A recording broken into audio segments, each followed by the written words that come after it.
चलिए illustration number 3 में आ गए। इलस्ट्रेशन नंबर 3 में हम लोग के पास क्या दे रखा है, बोला यहाँ पे compute estimated profit. Estimated profit हम लोग को निकालना है। एस्टिमेटेड प्रॉफिट कैसे निकालते थे कि जो भी कॉन्ट्रैक्ट का प्राइस होता था उसमें जो भी कॉन्ट्रैक्ट का यहाँ पे प्राइस हो गया उसमें से हम लोग माइनस करते थे कि कितना यहाँ पे कॉन्ट्रैक्ट का कॉस्ट लगने वाला है कंप्लीट होने में, पूरे कंप्लीट होने में कितना कॉस्ट लगेगा कॉन्ट्रैक्ट का, उसे हम लोग बोलते थे एस्टिमेटेड प्रॉफिट। ये हम लोग के पास होता था जो भी कॉन्ट्रैक्ट प्राइस होता था, क्या होता था कॉन्ट्रैक्ट प्राइस, इसमें से माइनस करते थे कॉस्ट ऑफ यहाँ पे estimated cost of completed, estimated cost to complete the contract, ये माइनस करते थे तो हम लोग के पास क्या आ जाता था यहाँ पे एस्टिमेटेड प्रॉफिट। तो हम लोग को एस्टिमेटेड प्रॉफिट निकालना है विच हैज बीन 90% कंप्लीट, जो 90% यहाँ पे कंप्लीट है कॉन्ट्रैक्ट, और दे रखा हुआ फ्रॉम द फॉलोइंग पर्टिकुलर्स, जहाँ पे हम लोग के पास इन्फॉर्मेशन दे रखा हुआ है जिसमें total expenditure to the date, मतलब अभी तक में कितना खर्चा लग चुका है। फिर यहाँ पे बोला estimated further expenditure to complete the contract, कितना पैसा और लगेगा कंप्लीट होने में इंक्लूडिंग कॉन्ट्रैक्टीज। फिर यहाँ पे कॉन्ट्रैक्ट का प्राइस बोला यहाँ पे, फिर उसके बाद वर्क सर्टिफाइड का हम लोग के पास दे रखा हुआ है, फिर यहाँ पे वर्क अनसर्टिफाइड दे रखा हुआ है, फिर यहाँ पे कितना कैश रिसीव हुआ वो भी हम लोग के पास गिवन है।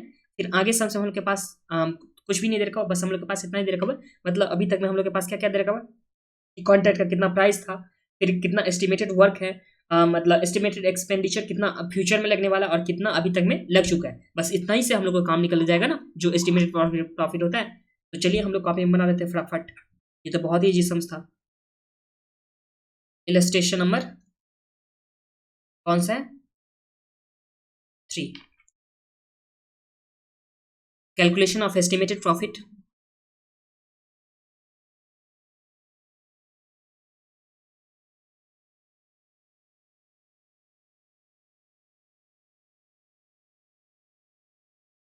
इसमें सबसे पहला जो पार्ट होता है कॉन्ट्रैक्ट का price, contract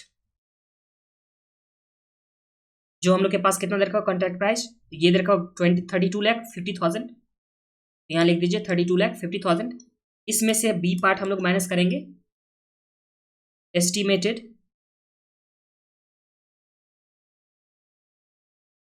cost to complete, कितना एस्टिमेटेड कॉस्ट टू कंप्लीट हो गया। तो सबसे पहले टोटल एक्सपेंडिचर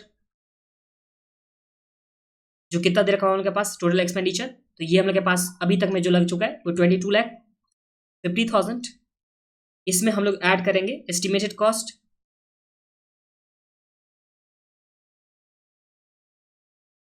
यहाँ पे लिखे total estimated cost of contract, total estimated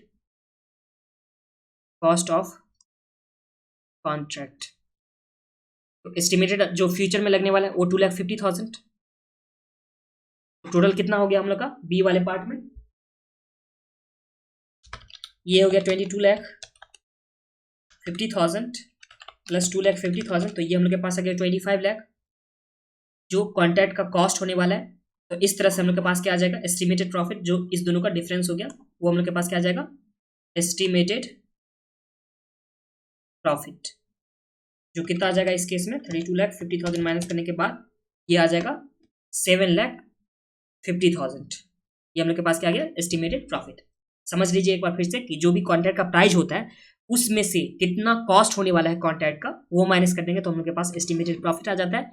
और कितना कॉस्ट होने वाला है कॉन्ट्रैक्ट का वो कैसे निकालेंगे, तो अभी तक में कितना कॉस्ट लग चुका है प्लस में फ्यूचर में कितना कॉस्ट लगने वाला है, बस यही दो हम लोग के पास इन्फॉर्मेशन से ये क्वेश्चन बन गया। और इसी के साथ क्वेश्चन इलस्ट्रेशन नंबर 3 कंप्लीट हो गया।